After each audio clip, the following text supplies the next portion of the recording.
Hi, good evening, and welcome to another special Spill the Tea Tuesday with Building Better Open Dialogue, Orlando, also known as BBOD. Today we're going to be discussing Men's Health Awareness Month. My name is Chris, and to my left I have Sam and David Rodriguez. All right, and now we are at the end of a very, very, very packed month, which is June. It is also Pride Month, but along with Pride Month and all the special events going on in the Orlando area, we also have Men's Health Awareness Month.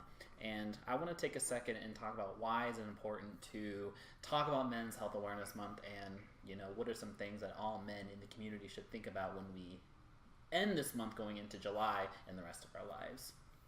So whoever wants to start. You look like you want to start. Go ahead. I would say Men's Health Awareness Month, it's about prevention. In other words, what are things that we can be doing today that would be preventing, future things like cardiovascular disease or respiratory illness, things like that. So it's really about getting into medical care earlier rather than later. Whether you are 20, 25, 30, 35, there are always tests and stuff that you should be, that your doctor should be giving you for different things. So great, cool. Yes, definitely. I noticed as I have been going through work and school and life in general, they say that men don't go to the doctor. Men never go to the doctor, which is a reason why the lifespan of men tends to be shorter than women. So can someone kind of unpack what that means, men don't go to the doctor? What could that mean, and what are some ways to kind of crack that stereotype? Is it true? Maybe it is true. Maybe it's not. What are some things that we can kind of tell the viewers about men not going to the doctor and kind of smashing that myth, if it is one? Yeah, I can certainly tackle that. I know the man stereotype kind of goes along with us thinking, oh, we always know best. We always know exactly what we're doing. We've all heard the thing about, a family's on a car trip and kids are like, are we there yet? And mom's like, do you know where you're going? The father refuses to use a map to know exactly where they're going. So, automatically men have this idea that we always know what's best for our family. We are the providers and the caretakers for our family. Therefore, we don't ever want to be seen as weak or unable to do something. So when it comes to our health, as Sam said, preventative measures are a huge part of it. Just taking simple tasks as, taking a walk daily. If you have dogs, making sure you exercise them, going to your doctor when you can. It's not just about going to the doctor when something is wrong, although if something is wrong, you definitely should be going. But, doing your yearly checkup and making sure you're getting all the exams done as you need, your STI checks, your cardiovascular, your, as much as everyone doesn't like the prostate exam. There's a lot of things that, as men, we have different health issues than women, and we really want to make sure that if we want to be taking care of our families, that we have the ability to do so through a healthy lifestyle. Is it almost like when you're driving a car and you hear something making a noise, you just kind of ignore it until you stop, until your car stops moving? Yeah. It seems like that's something that we should not do with our bodies. If something doesn't feel right, we don't just ignore it because I can physically get up and keep going, because eventually you won't be able to. So I think it's incredibly important to talk about those yearly checkups. In terms of our health, the number one killer is heart disease. And heart disease, and meaning a heart attack, chronic heart failure. What are some things men can do to manage their heart and to prevent heart disease? I would say it's different as we age. So someone that's 20 is going to do something different than they are in their 30s, 40s, or 50s. But it's a lot better to go on and start tackling that when you're in your 20s or 30s.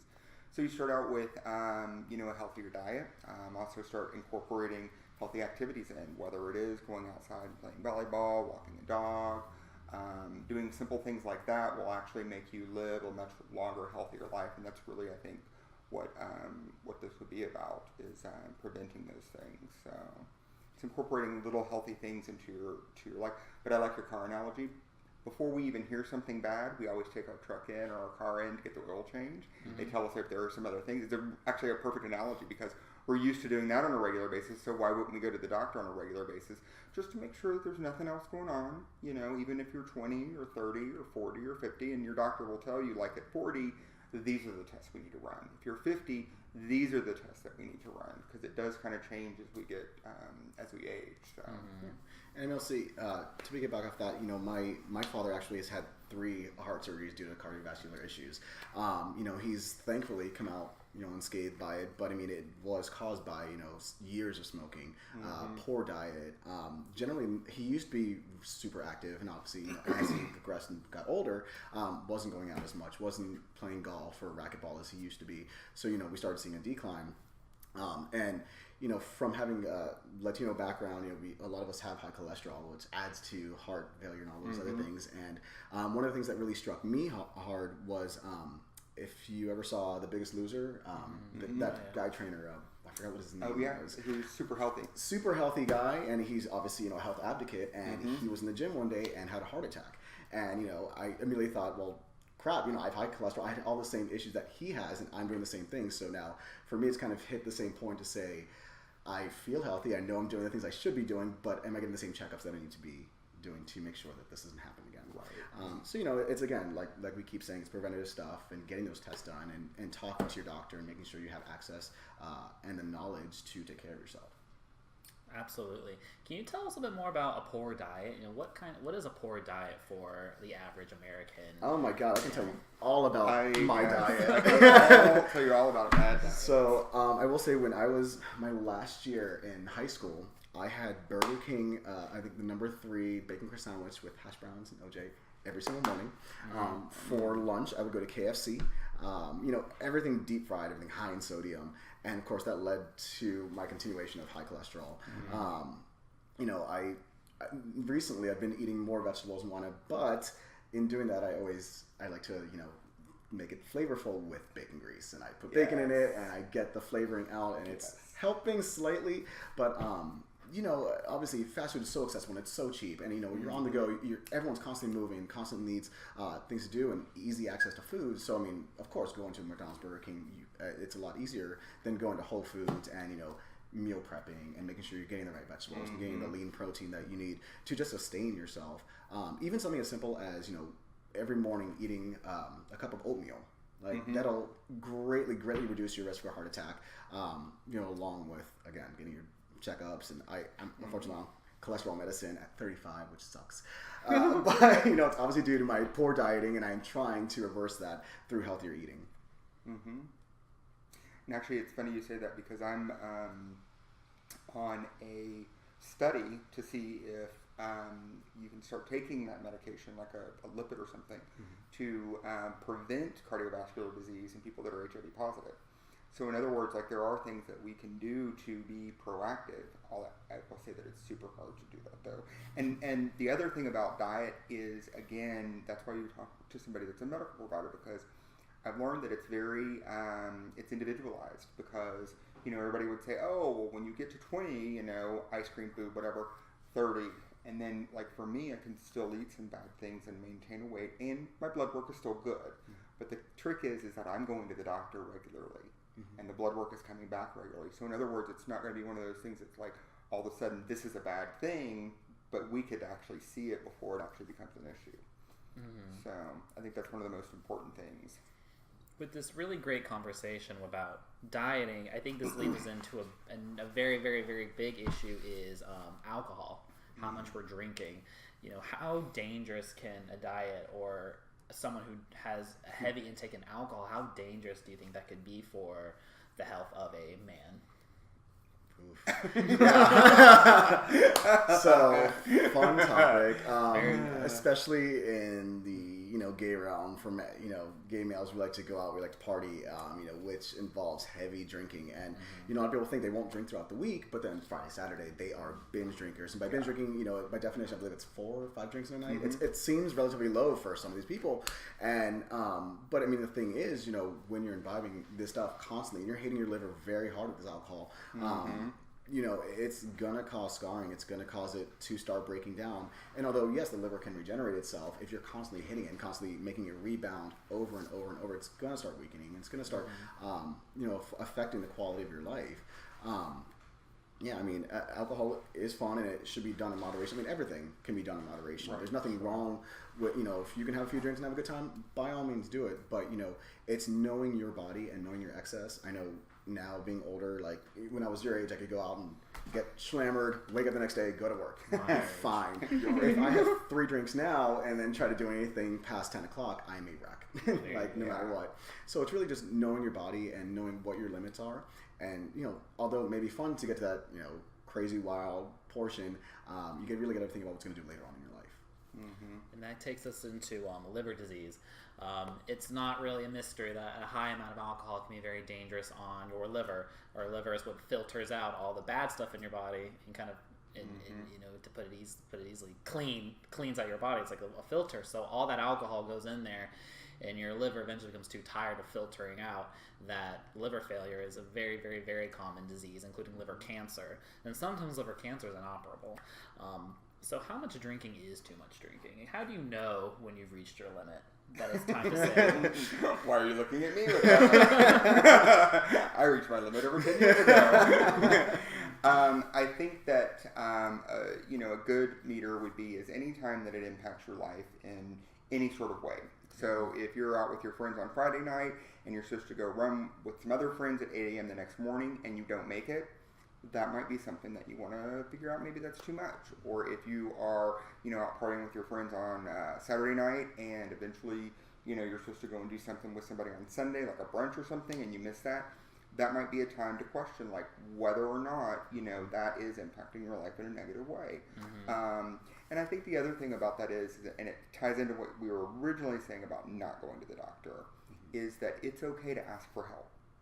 It's okay to say or question, like, is this too much? And especially with the liver, a lot of guys will go out and they'll work out and they'll take all those proteins and all those other supplements. Mm-hmm. It's very important for you to be completely transparent with your doctor and at least tell them, like, these are the other things that I'm on, these are the medications, so that they're aware of that. So if they're prescribing another medication and they don't really understand why it's not being effective, it might be because there are some other things going on, like alcohol use or other, protein supplements that you might be taking.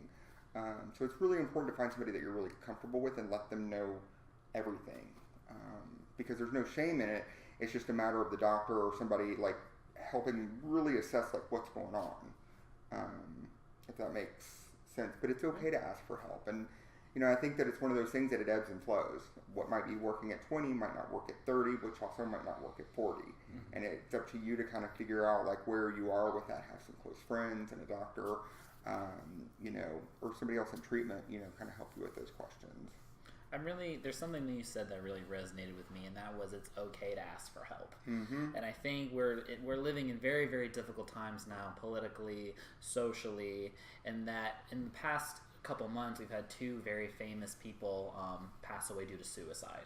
Mm-hmm. And also there's been also extreme acts of violence which have ended in suicide, not to mention there's a lot of very popular TV shows which discuss suicide, which has opened up a conversation. I think this is a really good opportunity to talk about men's health and suicide in terms of depression. Mm-hmm. So I think what I've always learned is that no matter how great someone's life seems, a celebrity, they have all this money, all this fame, you never really know what's going on in their head. Right. So what are some ways that we can kind of address suicide with men's health to kind of move forward in terms of someone who might be considering taking their own life? I mean, suicide is definitely something that my opinion's changed on over the many, many years. When I first, when I was younger and I kept hearing about people, committing suicide, I was, of course, very headstrong and immediately was like, well, it's a weak thing to do. They obviously couldn't handle it. There was something wrong. They just should have manned up. Right. And, in saying that, obviously, you hear man up and it goes back to that stereotype. Man is the caretaker. The man is the person that needs to be providing all this. And, through the years, I don't see suicide as a weakness. I don't see it as necessarily something that's wrong. Some people just may not be able to handle the situation that they're in. They may have been dealing with something throughout their entire life where nothing ever makes them feel complete or happy. I mean, we take, people say, smile, be happy, be this. Mm-hmm. And, I know when I'm in a crap mood and someone's like, just cheer up. Like, I literally want to punch them in the face. Right. That's not how feelings work. You can't just tell someone how to feel or how to act. And when someone's really going through a situation that they feel no one else understands. They don't know how to reach out, and they don't know where to reach out. So it's important to be open and honest. And I've recently had friends. I've been so busy with work and all this different stuff going on, and I literally have friends come up to me and just say, "So are you okay?" And they asked it twice, and I was like, "Why do you keep asking me that?" And really, it's just doing that health check with the people that you're around that you really care for, so that they understand that you are here and that they want you around to do better and make sure that you're making decisions that are good for you because they want you to be around. So it's not at all a weakness to reach out, to talk to people, to cry, to just have whatever emotion you need to express it out. I think it's really great what you said about someone comes up to ask, "Are you okay?" Sometimes it's okay to not be okay. Yeah. Sometimes it's completely okay to say, "You know what? No, I'm not okay. I'm not okay. This has been a really bad day, and I just need a minute." So I think it's important not to be afraid to simply say that, "No, I'm not okay." And that could be a good opportunity for someone then to reach out to you that maybe they would not have if we felt deep inside to say, "No, I'm good. In that case, in terms of suicide prevention, anything that you felt. Well, I would say, hopefully before we even get to the idea that I'm in such a bad place in my life that suicide might be an option, is men's mental health. And we don't really talk about that a lot. In our society, we think that, and these are societal constructs and stuff that we unfortunately live in, and once we acknowledge them, then we can kind of try to reevaluate and back away from them if they're unhealthy. And I think this is one that's unhealthy, where as a man, we're not supposed to ask for help, or mental illness is a weakness. It's not a weakness. It's a disease, just like any other disease. If my arm had been ripped off, you would say, "Let me take you to the hospital."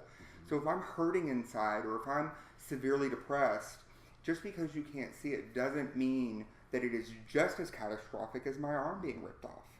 And it doesn't mean that I don't need just as much help and just as much compassion as somebody's arm has been ripped off. Just because you can see one and not the other doesn't mean that it doesn't exist. And I would also say this, that just because other people haven't experienced depression or any of the other things that might go along with men's mental health doesn't mean that it doesn't exist.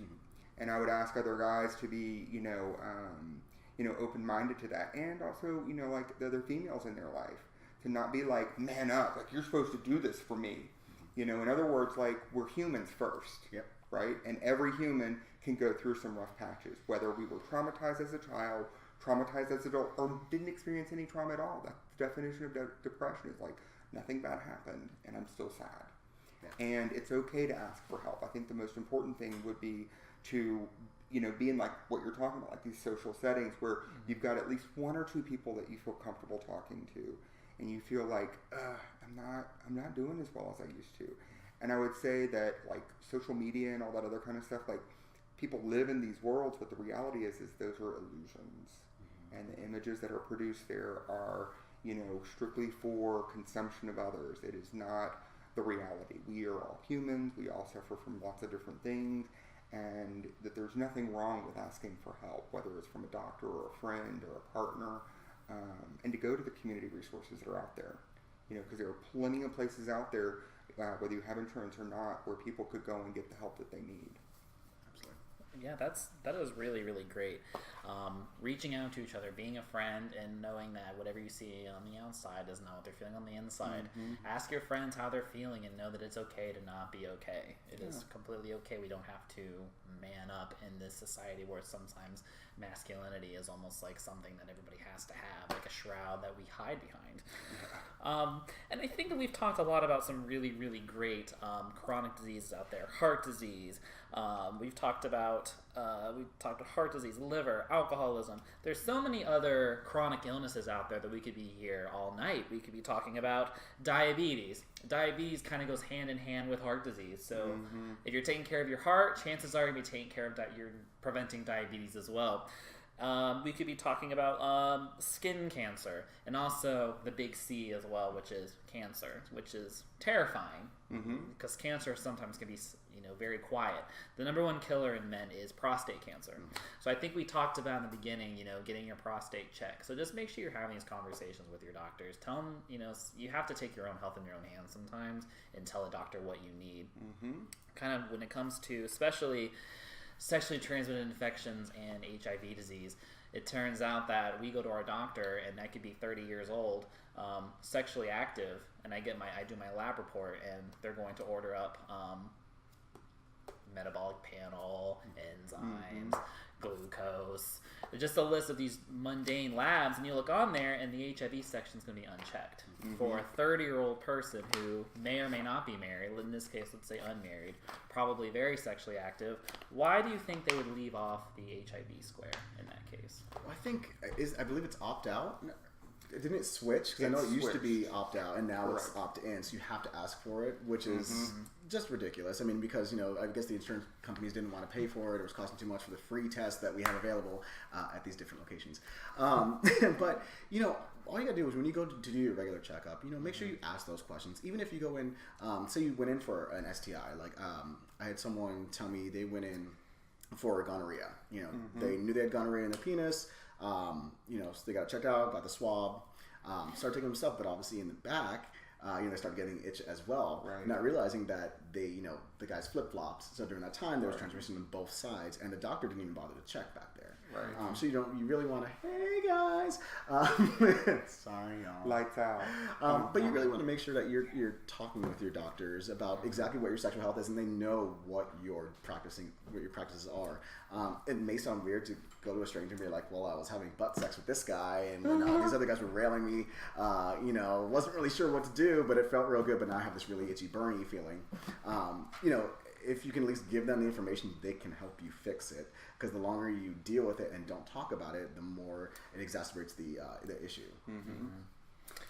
I was going to say, I think you bring up a good point. Like, we talked about a broad stroke of men's health issues, but there are, some issues that are more specialized to certain populations.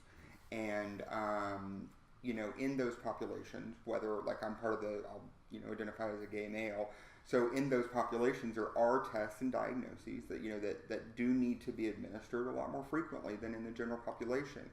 And again, it's going to a doctor or provider where you feel really comfortable talking about that and engaging in these honest conversations about, this is the actual sexual act that I did, because all of a sudden your STI test that, a general practitioner really didn't even ask you for it, it goes from a swab in the mouth to now they're actually testing you in your mouth, your penis, and your anus, because that would be a full, and they're also doing blood work, and they're also running, like, that would be a comprehensive, STI evaluation. And in certain populations, it's not just necessary to do that but once a year. In other populations, like my population, it is necessary to do that on a much more frequent level. And the doctor or whoever you're with will kind of like tell, like, how often, every 3 months, every 4 months, every 6 months, every year. But it is important to be able to be comfortable to talk about those things, because certain populations, those things happen a lot more frequently in. And it's preventable. Simple questions. Great. From the viewers. Hey, y'all. I forgot that we take questions. We're interactive, y'all. First question is, do you all identify as feminists? I am pro-human. I absolutely would identify as feminist, and I think what something happens is people automatically assume that feminism is pro-women only, and that's not what feminism is at all. Feminism is actually, equal rights for everybody. So I absolutely I would 100% identify as feminist. I would identify as a feminist. I think you answered the second question was, how would men fight the patriarchal messages of masculinity?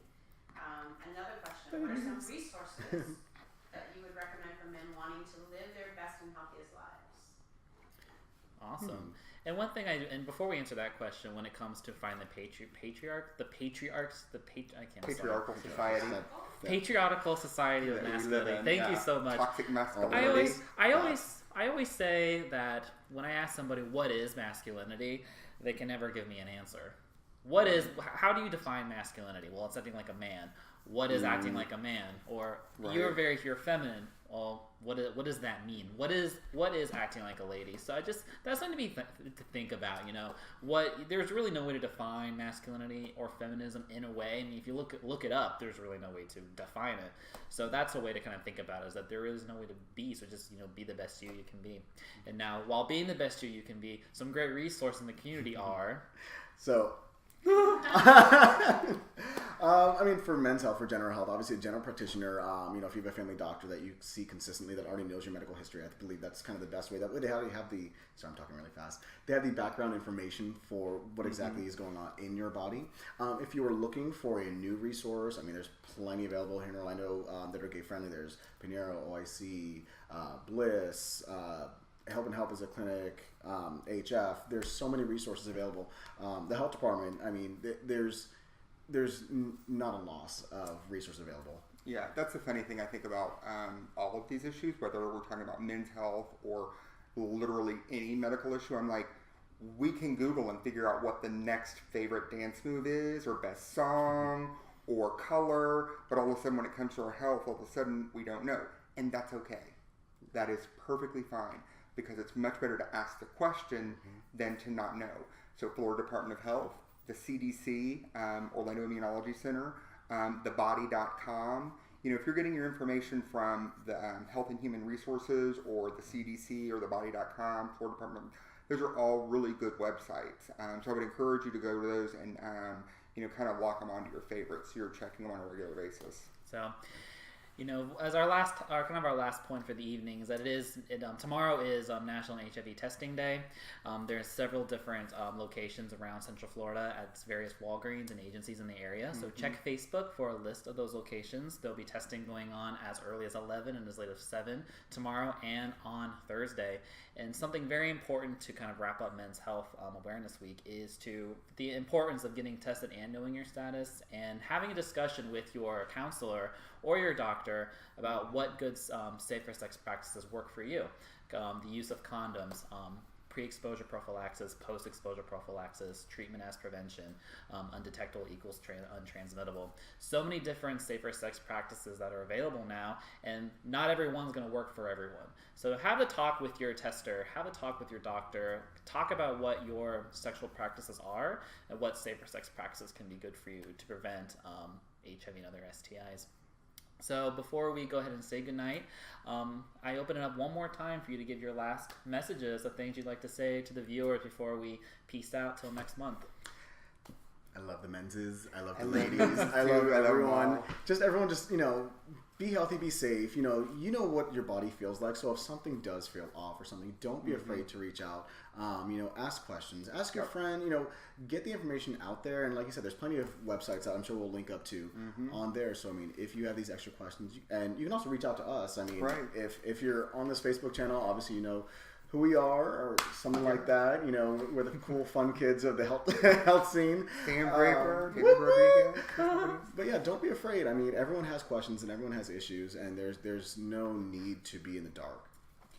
Ask questions. Everything we're talking about, it is preventable and manageable, and just continue to ask questions. If you don't get the answers that you need, continue to ask questions. You've got 3 amazing resources here: Miracle of Love, Empowerment Group, Stafford House. All of them are amazing resources, and they'll be able to link you to the different resources that you need. So ask the questions. Thanks again for hanging out with us tonight, and a shout out to the Miracle of Love crew for Thank providing you. awesome Good job, material. guys. I'm turning this. So it's not working. Damn it. He took it off. So we'll see everybody next month in July, and we will go ahead and we'll definitely let everybody know what the topic is then once we get there. And once again, thanks for hanging out with us tonight. Please stay safe, take care of yourselves, be well, and next time we'll see you again with Building Better Open Dialogues. Good night. Bye. Good night. Bye. Bye. Today's show was streamed at the MOL Stafford House. BBOD wants to thank all our special guests for spending time with us. Follow Building Better Open Dialogues on social media. And don't forget to follow Miracle of Love on social media.